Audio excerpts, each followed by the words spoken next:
Seems like we're live. Yeah, you are streaming now. Okay, that's good. Let me, I got two computers here. I gotta make sure okay.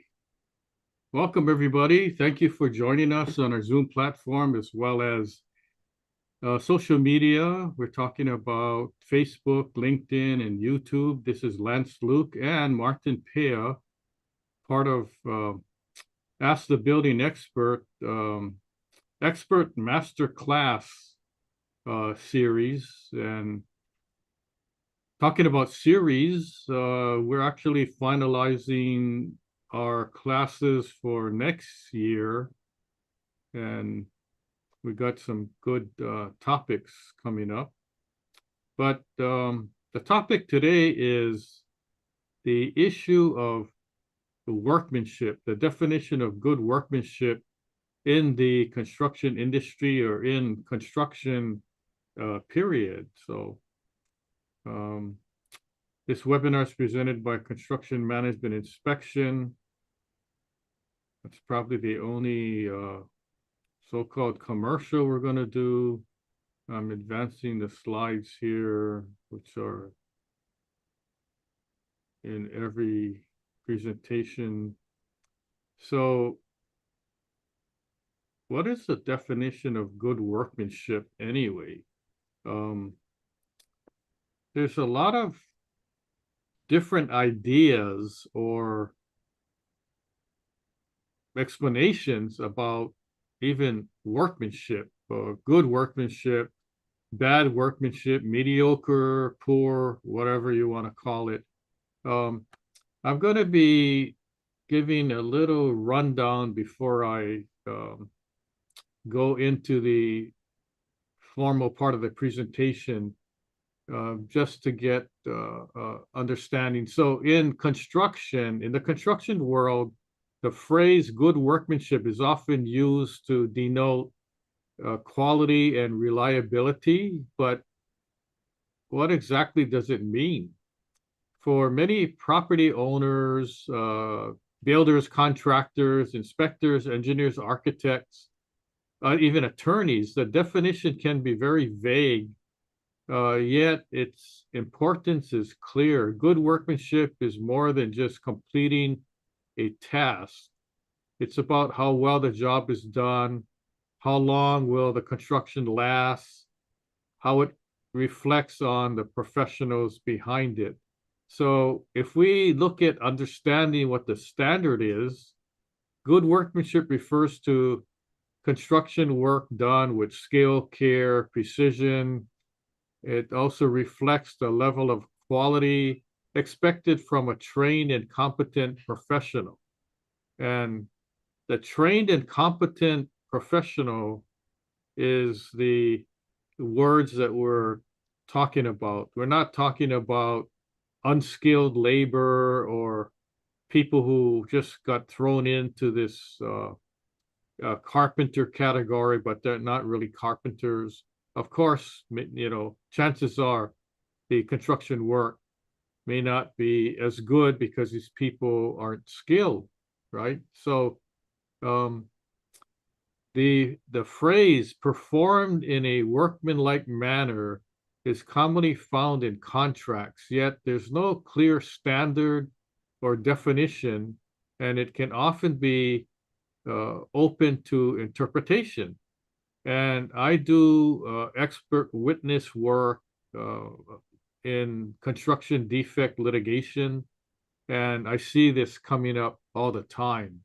Both parties have a different meaning of good workmanship and what the standards are. So, unlike the building codes, which set the minimum legal standards for health and safety, good workmanship is about achieving a higher level of excellence. It encompasses the appearance, alignment, finish, and overall quality of the work. So there's a difference between compliance with the building code and good workmanship. And as I go through the presentation, I'll explain.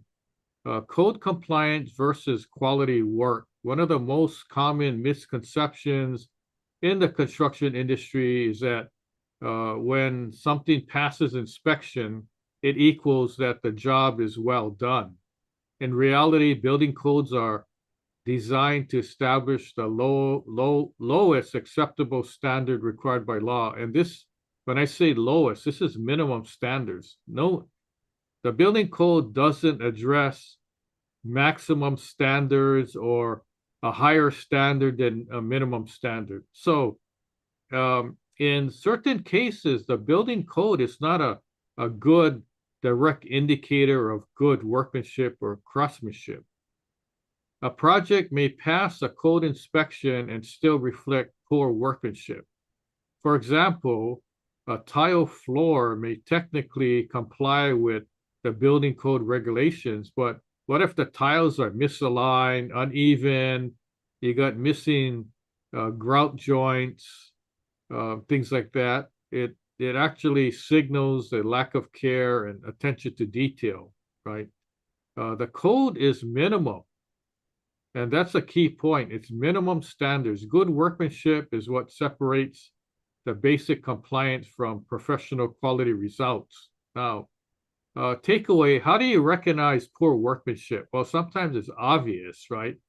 You look at the wood, if it's new construction and there's a lot of knots, there's a lot of holes in the wood. Maybe they didn't use the correct lumber. Okay, they used the cheaper lumber or the lumber that people want to throw away. Also, uneven finishes, sections that don't line up. If you have trim boards, things like that, and where the boards are connected together, maybe you have large gaps in the joints or caulking failure. Maybe the joints aren't caulked or the caulk is coming out. Misaligned fixtures or tiles, cracks or surface defects in like a countertop or concrete slab, or construction work that fails prematurely. And in a construction defect situation, there's three main points here that constitute what a construction defect or the causes of a construction defect. One is the design. Maybe the architect or engineer didn't design something properly, and that's why there's a failure or there's a problem.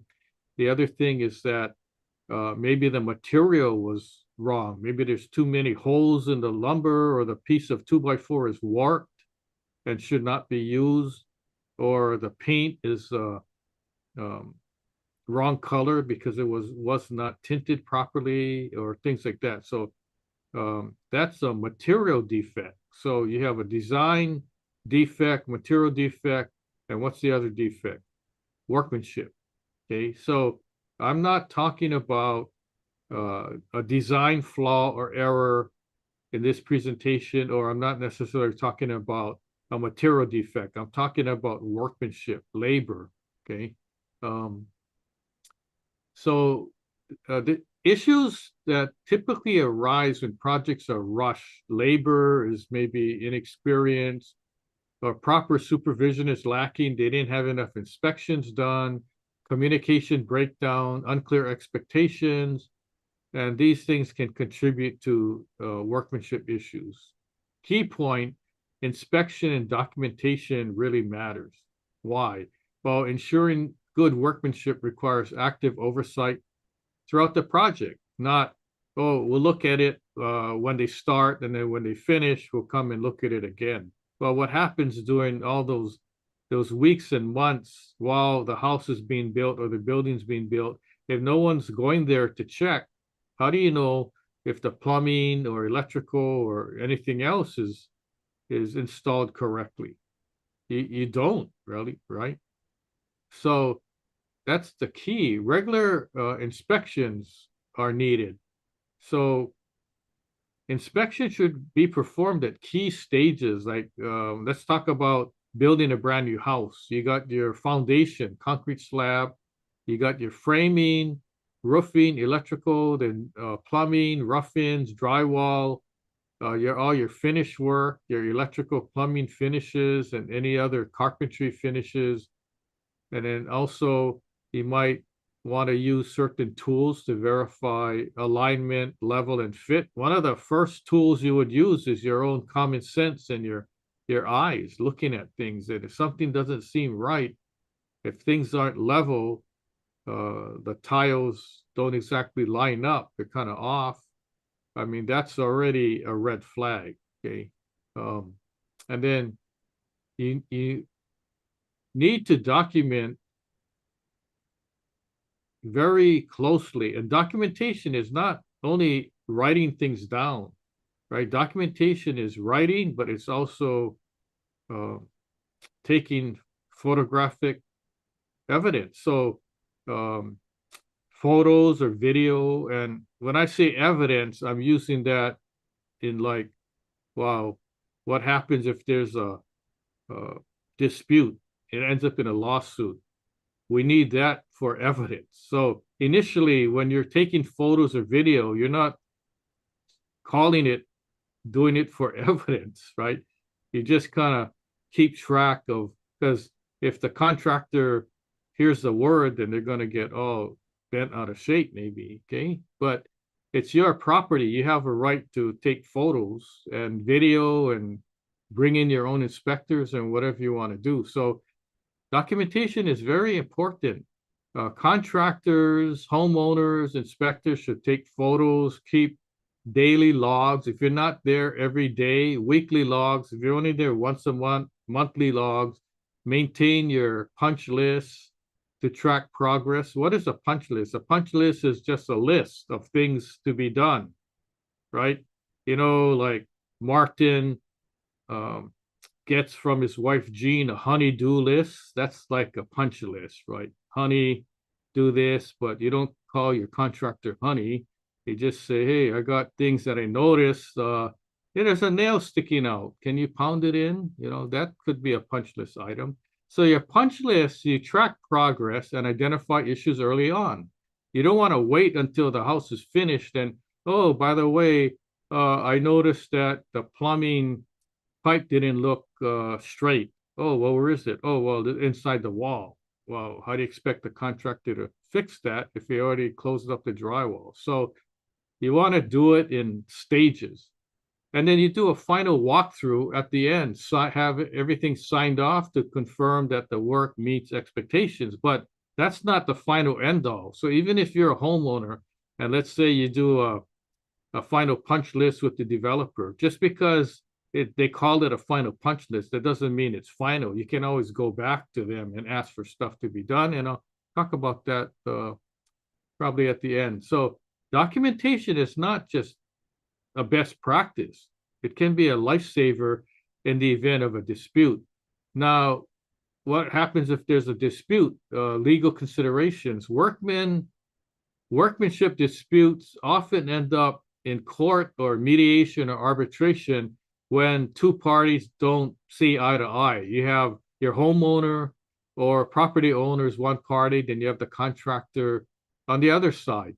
And one party is not happy with the final result, so they bring it up. So you might have the contractor goes, oh, well, it meets code, so I don't see what the problem is. But still yet, they can be subject to legal claims if it doesn't meet reasonable standards of quality. And reasonable standards of quality is the situation where, well, how do you know if something is done right or wrong, right? It doesn't look right to you, okay? But the contractor may say, well, we did it according to plans and specs and it meets building code, so I don't know what the problem is, right? So you have a professional telling you that it's okay, and then you're not the professional. You're the homeowner, property owner. How can you argue against a contractor? Well, you would have to bring in an expert, somebody like an architect, engineer that can look at the condition and then give their opinion whether this is a problem or not, right? So that's the determination. So in such cases, the courts rely on expert witnesses to explain what a skilled professional would typically deliver under similar conditions. So without written standards, contractors risk being held liable based on subjective expectations. Likewise, without written standards, the homeowner risks being held um, in a situation where the homeowner is going to be wrong, right? So you need to button things up in the contract. But um, in order to prove whether something was right or wrong, right, the expectation would be, okay, if I bring in, let's say there's a problem with the roof, and the roofer says, no, there's nothing wrong, right? So if you bring in one or two other roofing contractors to take a look, and if those roofing contractors say the roof is wrong, that's going to be your standard, not the standard where the actual roofer did the job. So in a common definition of what the standard is, what the good workmanship is, good workmanship is if other contractors doing the same type of work give an opinion that the work is not good, then that's your standard, not just the contractor that did the work saying it is good work, right? So you're getting other professionals involved. Okay. So how to ensure good workmanship on the job, whether you're building a brand new house, a building, or adding an addition, or renovating, or whatever. It's all the same. Okay, construction work. Achieving consistent quality begins with planning and clear communication from the start. So here's some key strategies or takeaways. You want to include specific workmanship standards in your contracts. Okay, and just a line that says the contractor's gonna use his best efforts to attain good workmanship. Okay, that's good, but you want to expand further in that, then I'll talk more about that. So include specific workmanship standards in your contract. Clearly define what is considered an acceptable finish. Okay, so you're getting into the weeds here, which is needed. You want to be specific, right? Hire qualified subcontractors with proven skills. So don't just hire the general contractor. Let's say you're building a brand new house. Don't just accept the contract. Ask the contractor, who's your subs? I want to know who your roofing contractor is. Can you name your roofer, electrical, plumber, and anybody that you're going to sub work out to? If you're not doing the work yourself, make a list. I need the names. I need their contractor licensing and all that. Then you can check, because the general contractor could be excellent, could have an excellent track record. But what if he wants to go cheap and he hires these low quality subcontractors? Then you're not going to get the good product that you paid for.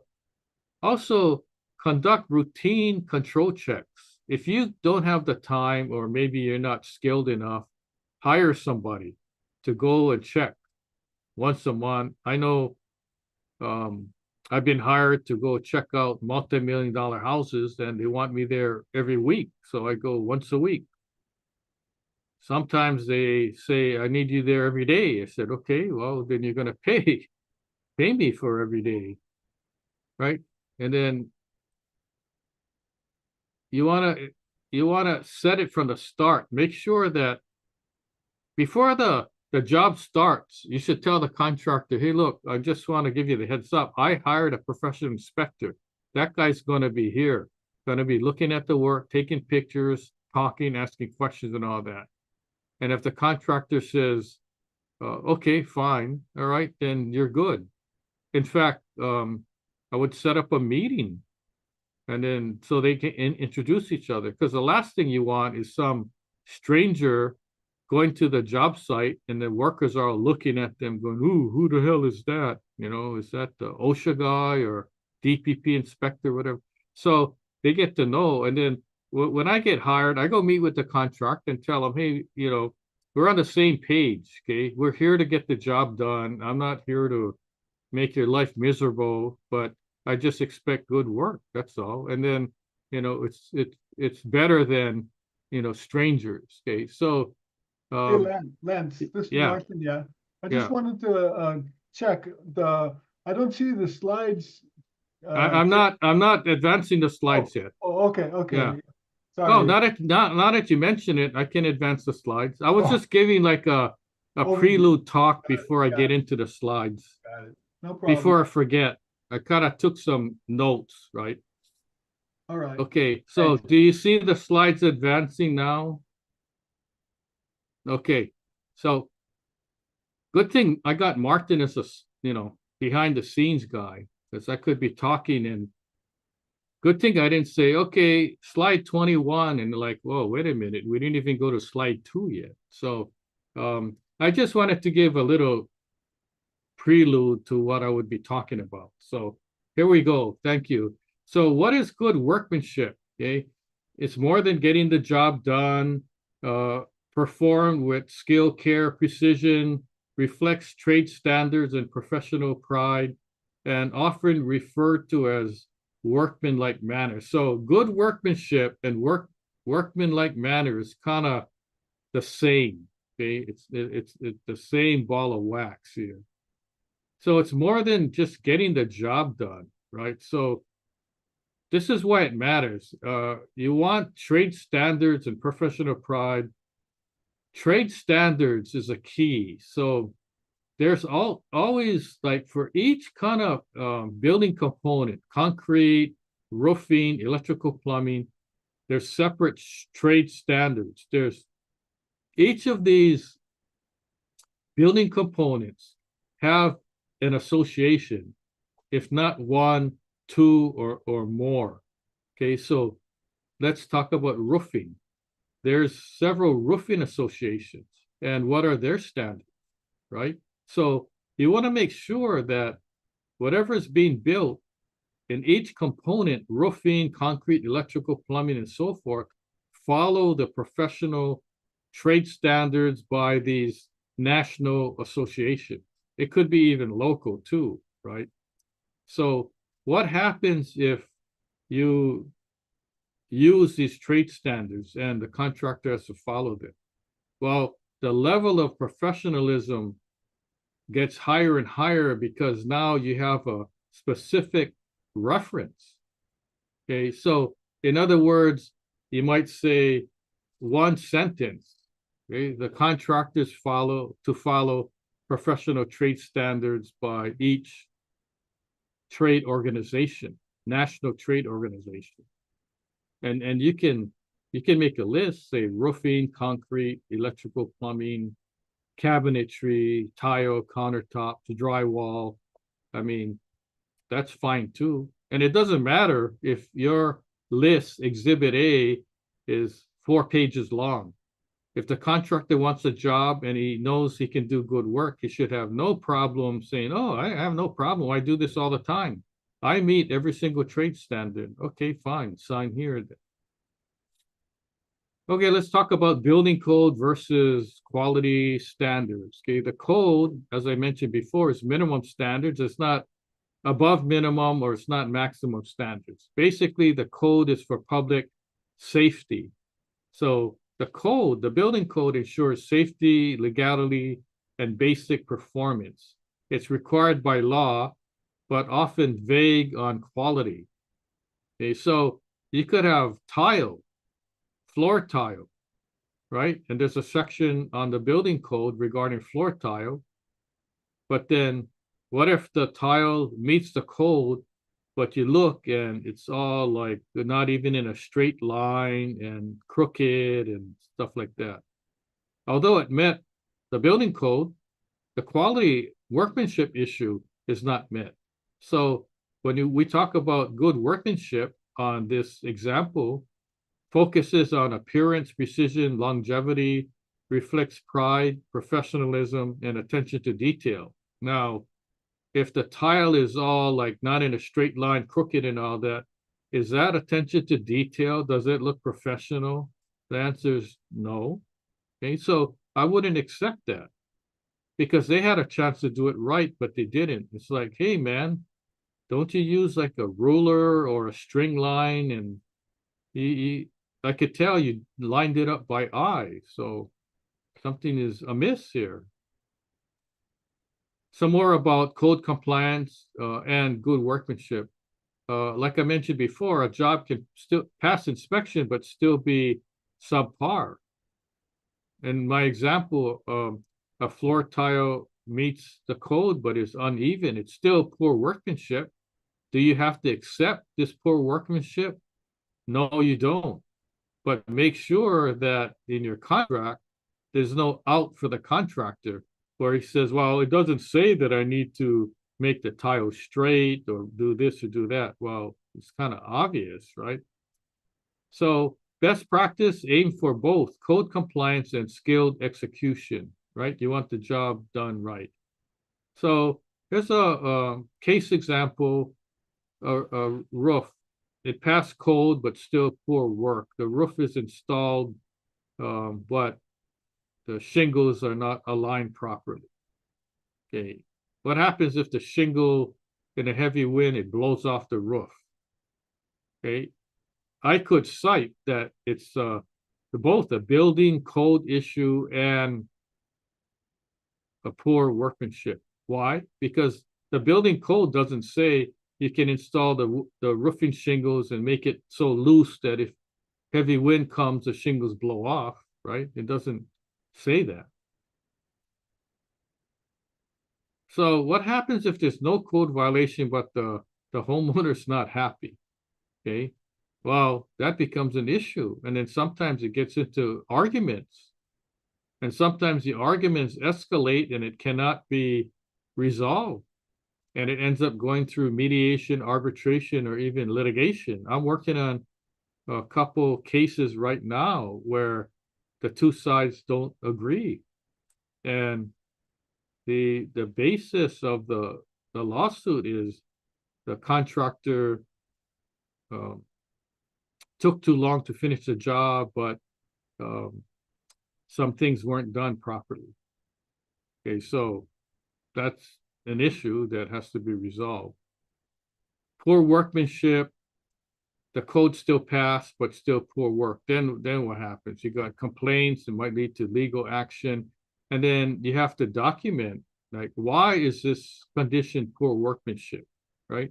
Oh, the house is still standing, it's not going to fall down.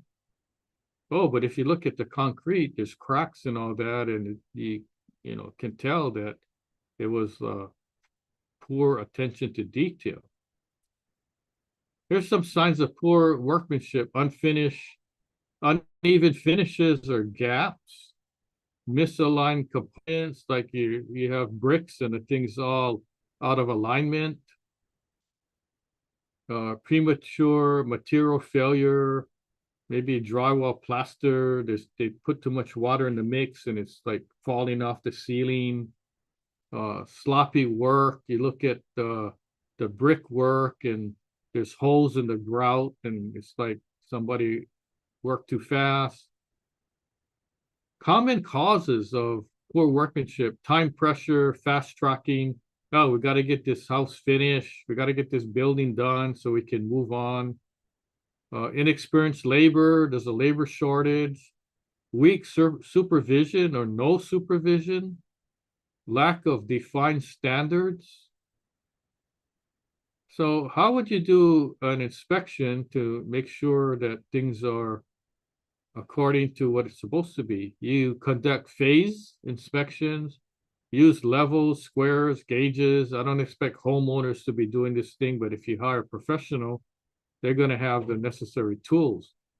Compare finished work to your drawings, your plans and specifications. If it doesn't match, well, it may be a problem.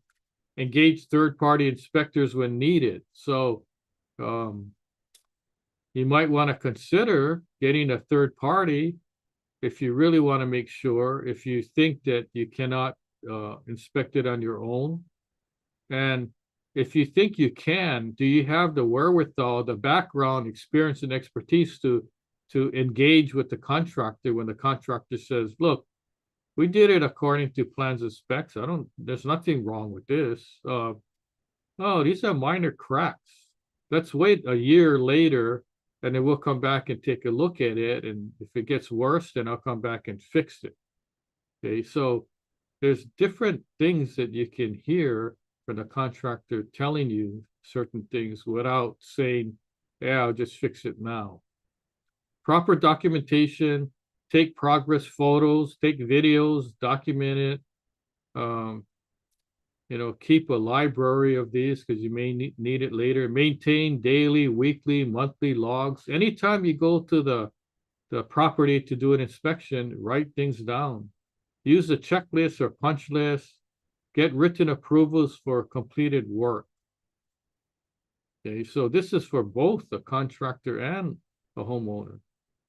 When workmanship problems become legal issues, disputes because there's vague terminology in the contract, claims over poor or incomplete work, lack of documentation, weakens your case. If you have to prove something and you don't have anything in writing, it's going to be hard to prove, right?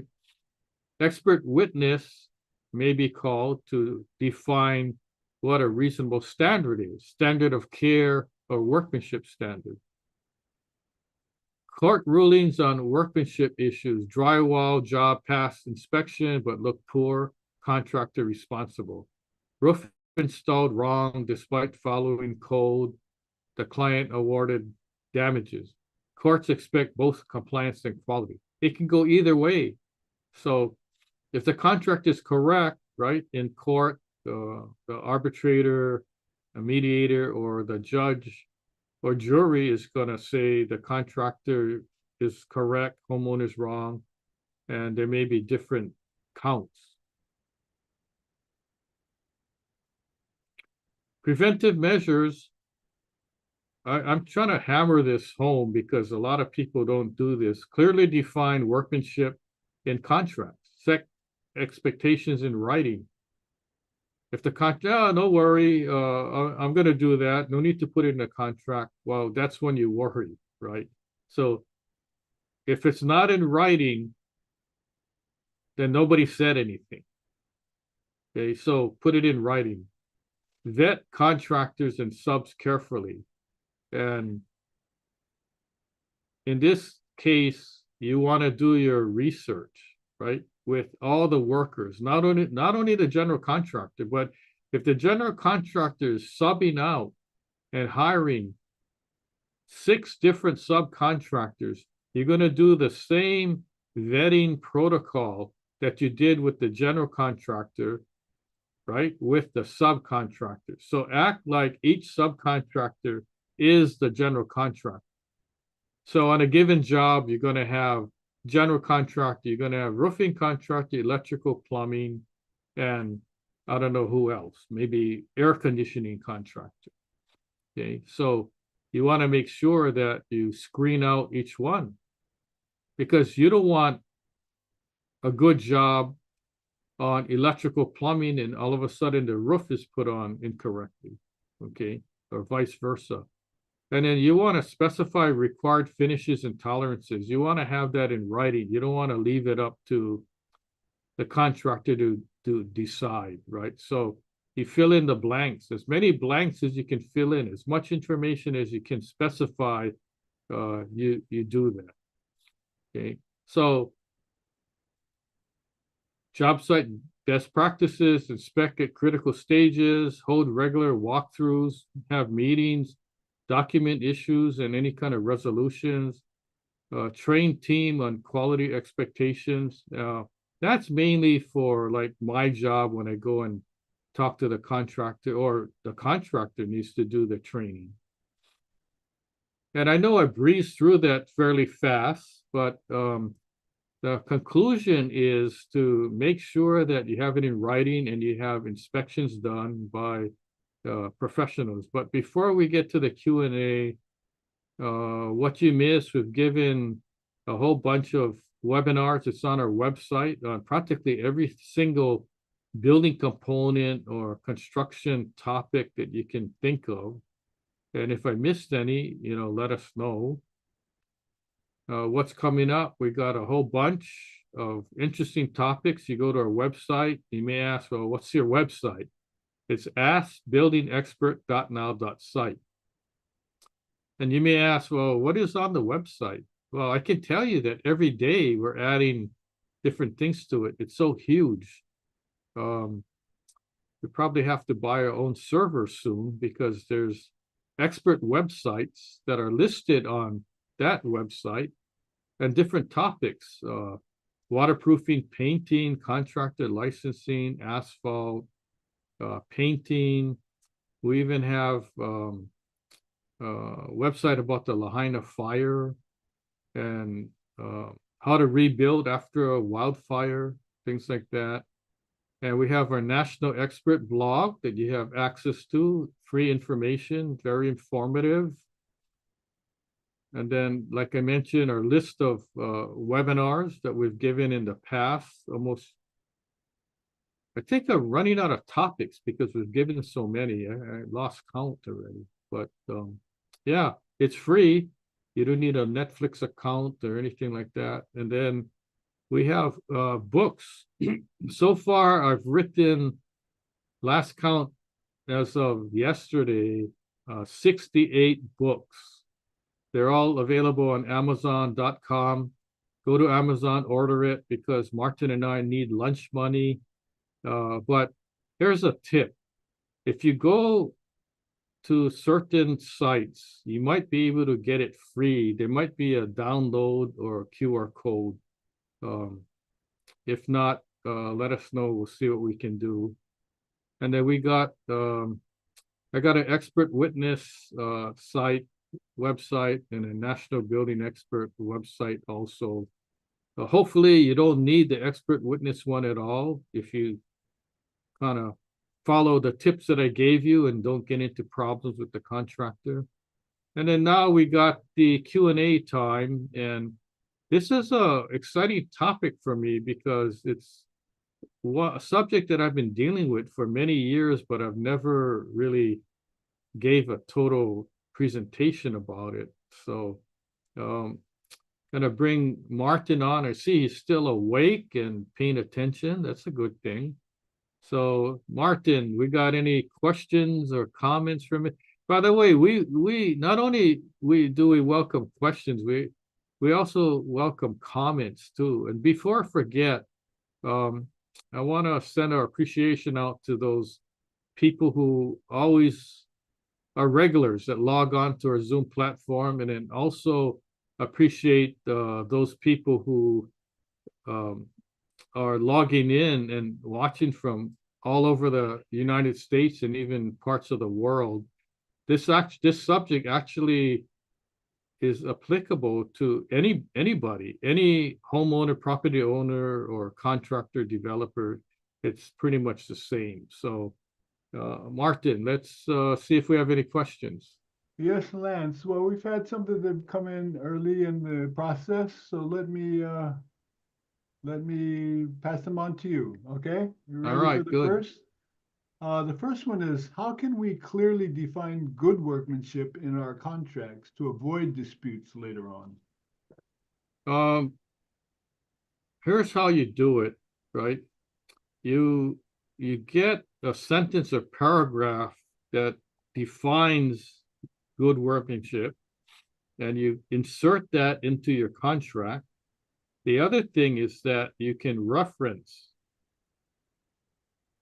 National Association standards for different building products, such as roofing, electrical, plumbing, drywall, tile. Almost every single building component, there's actually an association, a national association, and you can reference those standards. In general, you can reference this standard. It's the National Home Builders Association, and they have their standard too. Okay. Additionally, there's a organization called CSI, Construction Specifications Institute. And if you put in language that the contractor is to follow these standards, then you're pretty much covered. So in other words, if the contractor says, if there's a dispute, well, I did it the way that I normally did it for the past 40 years. Well, but you didn't follow this specific standard that's referenced in the contract, right? So more power to you if there's reference documentation rather than making something up. Hey, it doesn't look right to me, right? It doesn't look right to you. The contractor may say, well, it looks right to me. But if you have the standard in writing, you can say, look, here's the standard. Here's what it says. You have to follow this. Okay, so it helps you along. The more backup information you have to back yourself up, the better. You're in a way better position. Otherwise, you're going to be left hanging. And then who's to believe? If somebody were to say, well, Mr. Homeowner, are you a contractor? Are you an engineer? Are you an architect? How much experience do you have building houses? How much experience do you have or expertise in this particular field? And if the answer is no or not much, well, the contractor has been licensed for 40 years. So I would tend to side or believe the contractor, right? So that's where you need help. So a third party inspector can come in and be your eyes and ears for you, right? People aren't specializes in every single thing. So that's why, especially now, that's why there's attorneys, because people aren't going to go to court and represent themselves, right? They don't know what the legal procedures are, how to write a complaint, how to even go to court, right? I know what to wear when I go to court, nice coat and tie, but other than that, I don't know what to say. And that's the homeowner talk. So, okay, good. Anything good. else? No, good answer, Lance. Yeah, we get several other questions here that have come in. So let me get to the next one. Is what steps can property owners take during construction to ensure workmanship meets quality expectations, not just code? Okay. One way, like I mentioned, would be to do a walk around or take a look. If you're building a house or addition, well, if you're living at the house and you're doing renovation and building an addition or ADU or whatever, you have the prime opportunity because you're already on the property. So every day you can go look to see what they're doing, right? Or after they leave, you can go take a look and stuff, right? If you're building a brand new house or brand new building, you're not living there. So you're just going to have to make a special effort to go there as much as you can and take a look. Also hire somebody that knows how to inspect, knows the building components, how to inspect from the ground up, grading, foundation, carpentry, framing, roofing, electrical, plumbing, drywall, countertop cabinets, plumbing fixtures, all that kind of stuff, right? That can go along. I mean, you're spending hundreds of thousands of dollars in improvements to the house and building a brand new house, right? What's thousands of dollars more to hire a professional coming in to do an inspection?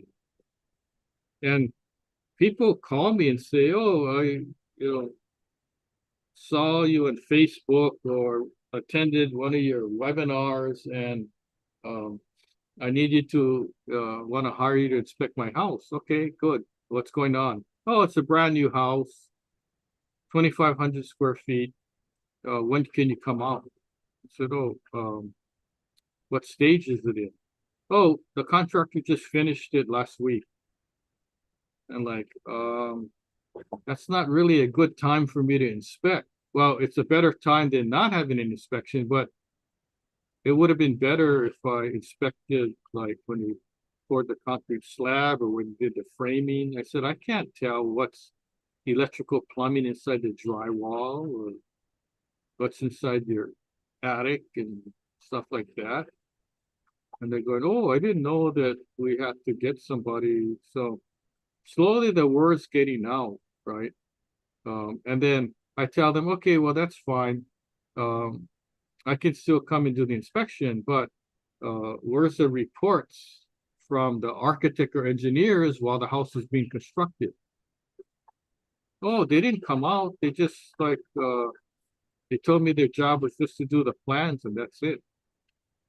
So here you have somebody spending, between 600,000 to 1.2 million, and this is just a range I'm giving you of the last few houses that I inspected, brand new, and nobody inspected the house while it was under construction. And when I say nobody, I'm not including the homeowner because the homeowner's not experienced. I'm talking about an architect or engineer or third-party inspector or somebody like that, right? So let's take $1 million. So the homeowner spent $1 million building a house, and he doesn't know what or how the house was built, whether it was built properly or not. You're gonna find out later when things start not working, maybe, right? Let's hope nothing goes wrong. But what happens if something does go wrong? The time to call the contractor back to fix stuff is not after the house is built, it's during the time that they're doing the construction work, because it's easier to fix, right?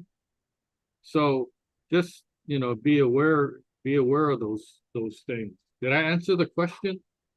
I think so. And you mentioned something about the architects, who design the thing.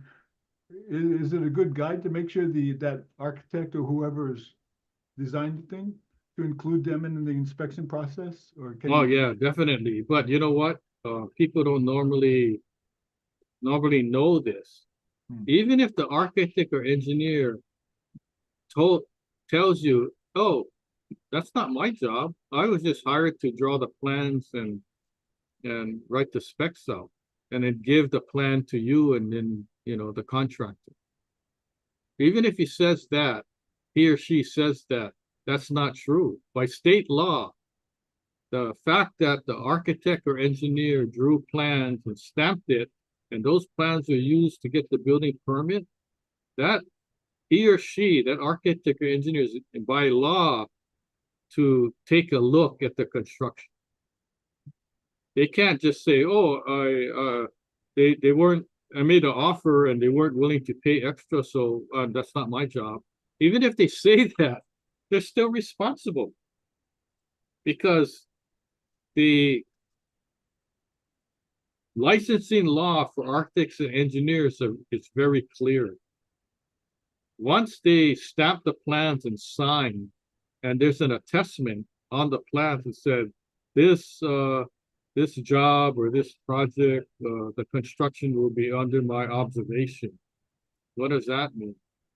That doesn't mean stamp the plans, give it, and take your money. That means you're there. You're supposed to be responsible from the time they start until the time they finish. Now, even if they went and did 2 inspections, that's still under the category of observation of construction. But if you ask me, that's not enough. How long did it take to build a house? Oh, 18 months, and the guy only went twice? I don't think that's enough. When did he go? Like on his day off when he felt like it?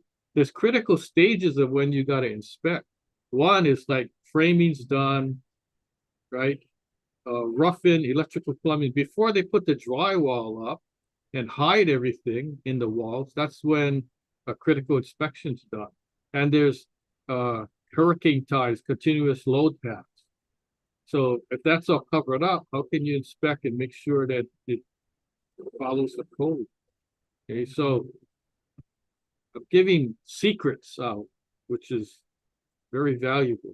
Oh, thank you. Thank you for that. It actually sounds like a quality workmanship issue for architects to make sure. Yeah, that's right. Yeah, plenty of them have been in trouble because of that. Oh, okay, very good, very good. Well, thank you for answering my question on that. Yeah, sure. Okay, we have another one here, but you may have answered it, but I'll just bring it up so you know. Are there specific trade standards or resources we can refer to when evaluating workmanship? And I think that's what you covered in all the different standards, you know. Yeah, well, the key is on this one, you would use Google or AI, right? And type in roofing association, National Roofing Association, National Drywall Association, and you'd be surprised. Every single building component has a association, stucco, exterior insulation finish system. They have like at least two, concrete, right? There's a American Institute of Concrete. Actually, it's ACI, American Concrete Institute. Okay, and then for concrete repair, there's the International Concrete Repair Institute. So every single material, building material, has their own association or institute or some organization with standards. Even, can you imagine carpet, ceramic tile, roofing shingles?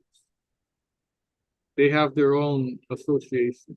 Drywall, electrical, plumbing, windows, doors. I mean, siding, they have their own association. So there's no reason why there's no reference.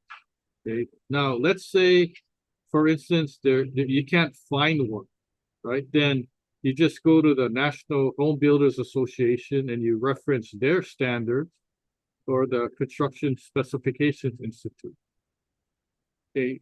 There used to be a housing and urban development standard. I think there still is, but a lot of times like that's my resource. When I have to argue with the contractor that something's not done right, I pull up those standards. I pull up the building code and I pull up the standards. So for instance, roofing shingles. Okay. Now the contractor may say, well, we did it according to code. For instance, specific example, they use short nails to nail the shingles. Not only is that a building code violation, it's actually a violation of the Roofing Manufacturers Association standard. Furthermore, whatever brand name the shingles are, it's in violation of that brand standards. So for instance, I'll give you an example of a case I worked on. Certainty is a brand of roofing shingles. And I pulled out the specific roofing manufacturer's applicator's manual, Certainty, and I had pages showing the right size nail to use and the do and don't and all that.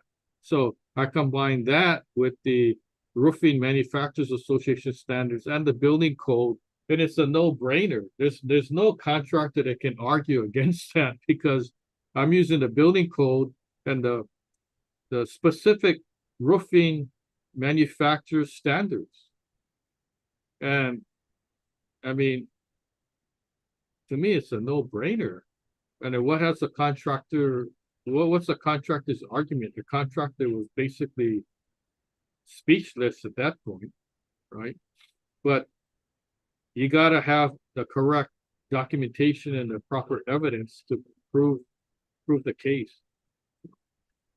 Anyway, I kind of expanded on that, but oh, that's good. It's a good expansion. It made me realize from one of my experiences is that like it comes down to the minimum standard is for the materials is like installation procedures kind of spell out the proper way to install the things and all that kind of stuff too, whether it's tile or shingles or whatever. So that's actually what you're talking about as far as those standards and fallback. You know, you can really see if they did it right, you know, in the install process too of whatever the materials is and that kind of stuff. yeah, that's right. If you meet the contractor at the house and he looks at the roof and goes, I don't see anything wrong, right? The shingles never blew away, so when the shingles blow away or whatever, then call me, then I'll come back and take a look, right? And that sounds good, but it's like, oh, wait a minute. I want to double check. How long is your warranty? What's the warranty period? Oh, 1 year, standard workmanship warranty. Oh, well, can I ask you what happens? Like it's a second year and then the shingles blow off. What happens then? And the guy, Well, I'll come back and take a look. Oh, that wasn't my question. My question has to do with warranty. Is your warranty covering the shingle that blew off after 2 years when you have a 1 year warranty? And then finally he would say, no, it's not covered contractually, but I'll come and fix it. Oh, okay. Well, that's nice of you, but let me ask you another question. How are you going to fix it? Oh, I'll bring a new shingle, the same color, and then I'll nail it back on. Oh, okay. And can I ask you what length of nail you're going to use? Oh, why are you asking me all these questions? Well, it's because the whole roof you didn't use the right size nails. And then, yeah, I'm not talking to you. He gets in his truck and leaves. And what can you do? Some contractors will gladly cooperate, some won't, and some just say, you know what, sue me then. Because chances are the homeowner's nice and they don't want to sue. And they asked me, well, what can I do without suing? I said, okay, well, we'll put together some letters you can send off, certified mail. And then if still doesn't respond, then your only choice is to file a RICO claim or litigation because he's refusing to cooperate. So Oh, okay. anyway, Yeah, any other I got questions? off track, so we still get a couple of questions that came in, so let me ask these last two that we have here. The next one is, what's the best way to document poor workmanship for legal or insurance purposes, which is kind of what you're leading to. No, write things down. Write things down. Take a picture of it or video, and then you have for each item, right? Hopefully there's not that many. So let's say there's 5 items that you notice is a problem.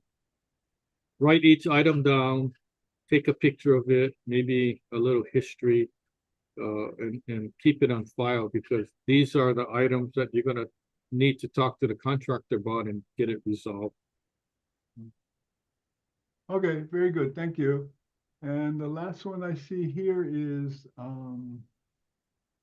how do you handle situations where the work passes inspection but still doesn't meet client expectations? Well, let me tell you that the code being minimum standard is not a big deal. If something is not the code, it's already a failure and needs to be corrected. So I don't really go by the code when I do these inspections. I go by the standard of good workmanship. Because if something is not done correctly, then you can go back and say, well, does this meet code or not? So my approach is that I'm not looking for building code violations, so to speak. I'm looking for workmanship issues that are a problem. Because a lot of times the workmanship issue, if it's flagged, you can relate it back to a building code issue. So, and it could be things that are building code issues that are immediately a workmanship issue. Okay, so things get so specialized now, it's probably, best to have an expert go with you. And it doesn't have to be a engineer or a professional inspector. It could be if you have a contractor friend, right? Or contractor, architect, engineer, or somebody familiar with building, ask them. Say, oh, I need your opinion. Can you come to my house and go check this out and then get their opinion? Because they might say, oh, if you end up suing the contractor, I can't be involved, right? So just get their opinion and then, keep it on file. So the thing the bottom line is we want good workmanship and we want what you paid for. If you paid for a brand new house, a brand new addition, renovation, kitchen and bath, whatever it is, we want it to be good construction and good workmanship because you paid for it, right? When you sign the contract, Have you ever had a situation when a contractor says, "Oh, you know what? I can save you $2,000 off the price." Oh, good. I wanted a discount. Okay. Well, the deal is that my workmanship is not going to be good. It's going to be poor. So that's how you're going to save the 2000. Would you agree to that? I wouldn't agree to that. I would rather pay $2,000 more to have excellent workmanship. Right? It's brand new. You expect the house to be functioning properly. And certain things homeowners do not know, right? Like how is the siding supposed to be installed? Is there supposed to be some kind of um, waterproofing membrane behind it, like Tyvek or something? Oh, what about the roof shingles? A regular homeowner doesn't know what size, what length of nails that are supposed to be used, or concrete. What's the mix, right? They're pouring a concrete slab.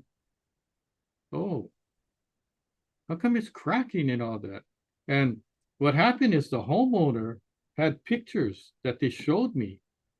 And I said, wait a minute, you took these pictures after they formed. I just see dirt. And they poured concrete. Yeah, there's no rebar. So here's an example of a homeowner taking a lot of photos, and I could use the photos. Okay, so don't be afraid. I mean, everybody has a camera. If you have a phone, you have a camera. That's technology nowadays. So, okay, any other comments or questions before we wrap up? Oh, that's all we got here, this masterclass. So, no, good job.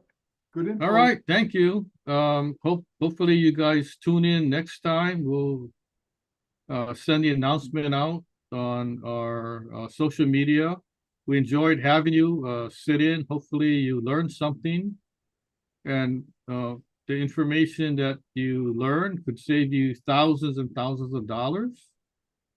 And we thank you for being here with us. We enjoyed the presentation and hope to see you next time. Aloha, mahalo.